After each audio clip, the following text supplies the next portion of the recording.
Hello everyone, Assalamu alaikum, Jule, Pranam, and welcome to my YouTube channel Trans Himalayan Tales. Time management एक बहुत ही important skill है, एक बहुत ही ज़रूरी हुनर है, क्योंकि जो भी टाइम मैनेज अच्छे से कर पाता है वो लाइफ में बहुत सक्सेसफुल होता है। ये तो हम सब ने सुना होगा, लेकिन टाइम को मैनेज कैसे किया जाता है? तो इस वीडियो में आपको मैं 5 ऐसे तरीके बताऊंगी जिससे हम आसानी से टाइम को मैनेज कर सकते हैं और आप सबको इससे बहुत फ़ायदा होने वाला है। तो वीडियो को आखिर तक देखिए। Let's see how to manage our time, 5 really easy and important ways. तो सबसे पहला तरीका देखते हैं। सबसे पहली चीज़ है, ये मैंने एक टेडेक्स टॉक में सुना था। तो उन्होंने कहा था कि time management is task elimination. अब अगर हम क्या करते हैं, हम एक दिन बैठ के अपने पिछले दिन के बारे में सोचते हैं और ये सोचते हैं हमने क्या क्या किया। अगर हमें कुछ ऐसी चीज़ें मिलती हैं जो शायद नहीं करते तो भी कोई बड़ी प्रॉब्लम नहीं होती, it is neither urgent nor important, तो you can just eliminate that task. तो अक्सर हम जब दिन गुजारते हैं तो हम ये सोचते नहीं कि हमने इस पूरे दिन में किया क्या क्या है। तो अगर हम एक दिन बैठे और सोचें कि कौन कौन सी ऐसी चीज़ें जो हमने आज की है और कौन सी ऐसी चीज़ें जो ज़रूरी नहीं थी, जिससे कोई फ़ायदा भी नहीं हुआ, कोई खुशी भी नहीं मिली, बस आदत की वजह से किया, जैसे मोबाइल स्क्रॉलिंग और जस्ट ऐसे ही बैठ के सोचना या गॉसिप करना, इनसे कोई ख़ास फ़ायदा नहीं हुआ, कोई ख़ास खुशी भी नहीं मिली, बस ऐसे ही टाइम वेस्ट हो गया। तो उन चीज़ों को हमें एलिमिनेट करना है, टास्क एलिमिनेशन। नंबर 2, दूसरा एक बहुत इंपॉर्टेंट, बहुत ही कॉमन सी चीज़ है लेकिन बहुत इंपॉर्टेंट चीज़ है, वो है मेकिंग अ टास्क लिस्ट और अ टू डू लिस्ट, यानी टू डू लिस्ट बनाना। अब ये टू डू लिस्ट होता क्या है? टू डू लिस्ट है कि मुझे कल के दिन क्या क्या करना है, या मुझे एक पर्टिकुलर टाइम में कौन कौन से टास्क, कौन कौन सी चीज़ें को कंप्लीट करना है। टू डू लिस्ट क्यों इम्पोर्टेंट है? और अक्सर कहा जाता है कि, जो मैं खुद भी फॉलो करती हूँ, कि एक रात पहले जब सोने से पहले आप अपना कल का टू डू लिस्ट बना के रखिए। तो टू डू लिस्ट में क्या होता है कि हम हर वो चीज़ जो इम्पोर्टेंट है कल के लिए, जो मिस नहीं होना चाहिए, और बहुत सारी ऐसी चीज़ें जो हमें करनी ही है, उनको हम एक लिस्ट बना के पहले से ही रखते हैं। तो हमारे सबकॉन्शियस माइंड में एक फीड हो जाता है कि हाँ, मुझे यही चीज़ें करनी है। और अक्सर लिख के रखने से आपको भूलता भी नहीं है ना? और आप पहले से ही नेक्स्ट डे के लिए प्रिपेयर्ड होते हैं। हम सुबह उठ के ये नहीं सोचते कि अरे आज मुझे क्या क्या करना था, सब कुछ आपके सामने रेडी होता है, तो आप एकदम तैयार होते हो उस दिन के लिए। और टू डू लिस्ट कैसा होना चाहिए? टू डू लिस्ट, देखिए, टू डू लिस्ट में ऐसा नहीं होना चाहिए कि आपने इतने सारे टास्क लिख दिए, आपने 15-20 चीज़ें लिख दी जो प्रैक्टिकली पॉसिबल नहीं है एक दिन में कंप्लीट करना। वैसे चीज़ों से क्या होगा, एक तो आप कर नहीं पाएंगे, दूसरा जब आप नहीं कर पाएंगे तो आप बहुत डिस्करेज हो जाएंगे, आपको लगेगा यार कोई फ़ायदा तो है नहीं, मैं नहीं कर पाऊंगा। इसलिए बेहतर है कुछ कुछ ही चीज़ें आप लिखें, मतलब इतने भी कम ना हो कि आपको पता ही ना लगे कि आपने कुछ किया है। थोड़ा सा तो आपको चैलेंज्ड फील होना चाहिए। जैसे आप एक दिन में 6-7 टास्क आप लिखिए और फिर उसको टिक करते जाइए जो जो आपको हो रहा है, तो आपको एक खुशी भी होगी कि अरे मैंने तो कुछ कंप्लीट कर लिया। और आप रेडी होंगे, आप तैयार होंगे और काफ़ी कुछ आप एक दिन में अचीव कर पाएंगे। थर्ड जो हमारा टेक्निक है वो सेकंड से जुड़ा हुआ है। अब टू डू लिस्ट में एक दिन में हमारे पास करने के लिए बहुत सारी चीज़ें होती हैं, छोटी छोटी चीज़ें होती हैं, जैसे किसी को कोई इन्फॉर्मेशन देना, कपड़े धोने हैं, ये होमवर्क कंप्लीट करना है, या ऑफिस में किसी से मीटिंग है, बहुत सारी चीज़ें होती हैं।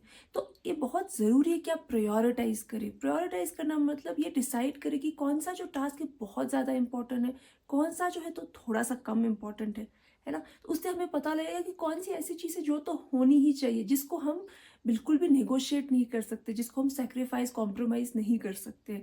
तो मैं उसको कहती हूँ हाइलाइट्स ऑफ द डे। मैंने अली अब्दाल के वीडियोस में ये सुना था, हाइलाइट्स ऑफ द डे, और हम उसे top priorities of the day भी बोल सकते हैं। अब ये top priorities of the day क्या है? इसमें हम लोग 2 या 3 से ज़्यादा तो नहीं कह सकती हूँ मैं, सही है, 2 से 3 आप ऐसे चीज़ें डिसाइड करें कि आज के दिन के लिए जो बहुत ही ज़्यादा अहम है, बहुत ही ज़्यादा ज़रूरी है, ये काम तो आज के दिन होना ही चाहिए। तो वो डिसाइड करना है और आपको सबसे पहले फ़ोकस करना है कि वो 3 काम, वो 2 काम पहले ख़त्म हो जाए, ताकि हर रोज़ आप एटलीस्ट अपने दिन की सबसे इम्पोर्टेंट चीज़ें तो कंप्लीट कर ही पाओ। और अब हम पहुंचते हैं नंबर 4 पे, ये भी टू डू लिस्ट से कनेक्टेड है। तो अभी हमने हाइलाइट्स देख ली, हमने देखी कि टास्क्स करने हैं। अब एलॉन मस्क का एक बहुत ही अच्छा सा एक टेक्निक है जिसे हम टाइम ब्लॉकिंग कहते हैं। टाइम ब्लॉकिंग है क्या चीज़? अब हम में से मैक्सिमम लोग टास्क तो लिख लेते हैं लेकिन ये नहीं लिखते कि ये टास्क हम करेंगे कब। तो अपने कैलेंडर में अपने दिन का एक टाइम ब्लॉक कर देना इस पर्टिकुलर टास्क के लिए। फॉर एग्जाम्पल मेरे लिए इम्पॉर्टेंट है कि कल मुझे एक मीटिंग अटेंड करना है और मुझे एक इंटर्न से बात करना है और मुझे किसी के साथ मार्केट जाना है। तो मैं पहले से डिसाइड करूँगी कि मार्केट जाने का टाइम है 4 बजे से लेकर 8 बजे तक, इंटर्न से मीटिंग का टाइम है 2 से 3। तो ये आप टाइम भी जो है साथ साथ में अपने टू डू लिस्ट में लिखते जाए। उससे क्या फ़ायदा होगा? उससे फ़ायदा ये होगा कि हमें एक आइडिया होगा कि हमें कौन सी चीज़ कब करनी है और आपको थोड़ा प्रैक्टिकली भी समझ आएगा कि कितने सारे टास्क आपके दिन में हो पाएंगे। कभी कभी हम टू डू लिस्ट में लिखते जाते, जोश में आके लिखते जाते वो ख़त्म हो नहीं पाता। लेकिन जब आप साथ में टाइम लिखते तो आपको खुद ही अंदाज़ा हो जाता है कि मेरे पास कितना वक्त है, कितनी चीज़ें मैं ख़त्म कर सकती हूँ। तो टाइम ब्लॉकिंग ज़रूर करें, आपको बहुत फ़ायदा होगा। अक्सर लोगों को लगेगा पर रेस्ट और प्रोडक्टिविटी का क्या कनेक्शन है, रेस्ट और टाइम मैनेजमेंट का क्या कनेक्शन है। लेकिन कनेक्शन कनेक्शन जो है वो बहुत ज़्यादा है। देखिए एक अगर आपने तीर कमान देखा होगा ना, तो तीर कमान में क्या होता है कि एक तीर जब उसको चलाना होता है तो बहुत पीछे लेके जाते हैं ना, तो जितना उसे आगे उसको छोड़ना है उतना ही वो पीछे उसको खींचता है। ठीक है, तो इसी तरह से है कि जितना हम डीप रेस्ट अपने लाइफ में करेंगे उतना ज़्यादा आप एक्टिव रह सकते हो।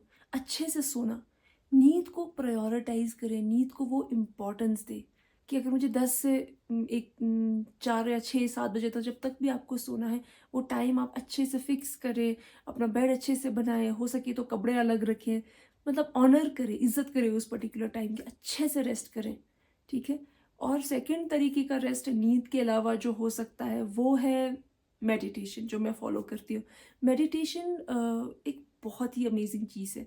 मेडिटेशन से बहुत सारे फ़ायदे हैं आपके माइंड और बॉडी के लिए। एक बहुत अच्छा फ़ायदा है कि वो आपका विल पावर जो है बढ़ाता है। यानी अक्सर हमको ऐसा होता है ना कि हमने टू डू लिस्ट में लिखा कि भाई मुझे ये काम करना है, फिर लगता है यार कौन करेगा, इतना आलस आ रहा है, इतना सोते हैं, चलो थोड़ा सा इंस्टाग्राम देखते हैं, फिर 10 मिनट के लिए इंस्टाग्राम खोल देते हैं तो 1 घंटा निकल जाता है। ये विल पावर की जो कमी हमारे अंदर होती है। तो जब हम मेडिटेशन रोज़ करते हैं ना, तो वो विल पावर जो है बहुत ज़्यादा स्ट्रांग हो जाता है, हम मेंटली स्ट्रांग हो जाते हैं और हम सही डिसीजंस ले पाते हैं। ये मेरा अपना ऑब्जर्वेशन है। और ये रिसर्च कहते हैं कि आधे घंटे का एक डीप मेडिटेशन 2 से 3 घंटे की नींद के बराबर आपको रेस्ट देता है। यहाँ मैं ये नहीं कहना चाहती कि नींद छोड़ो मेडिटेशन करो, दोनों करो और बहुत ज़्यादा रेस्टफुल फील करो। और जब आप उतना रेस्टेड अप होंगे, अच्छे से आपने रेस्ट किया होगा, फिर जब आप काम करने जाएंगे आप बहुत एक्टिव होंगे, बहुत प्रेजेंट होंगे और बहुत शार्प होंगे। तो ये थे मेरे 5 amazing technique time management series के एपिसोड 1 में। आगे और चीज़ों पर बात होगी और सारी चीज़ों पे आपको हम नॉलेज देंगे और आपके साथ नॉलेज लेंगे। लेकिन आप इस वीडियो को एंड तक देखिए, जिन्होंने भी एंड तक देखा है वो ज़रूर शेयर करें सबके साथ, सब्सक्राइब करें चैनल को, लाइक करें और मुझे कमेंट में बताइए कि कौन सी वाली टिप आपको सबसे ज़्यादा पसंद आई, कौन से वाली टिप आप फॉलो करने वाले हैं और आप कौन से वीडियोस देखना चाहते हैं, किस तरह की प्रोडक्टिविटी रिलेटेड वीडियोस आप देखना चाहते हैं मेरे चैनल पे। कमेंट में मुझे ज़रूर बताइए। मिलते हैं अगले वीडियो में। Stay awesome and subscribe to my channel Trans Himalayan tales.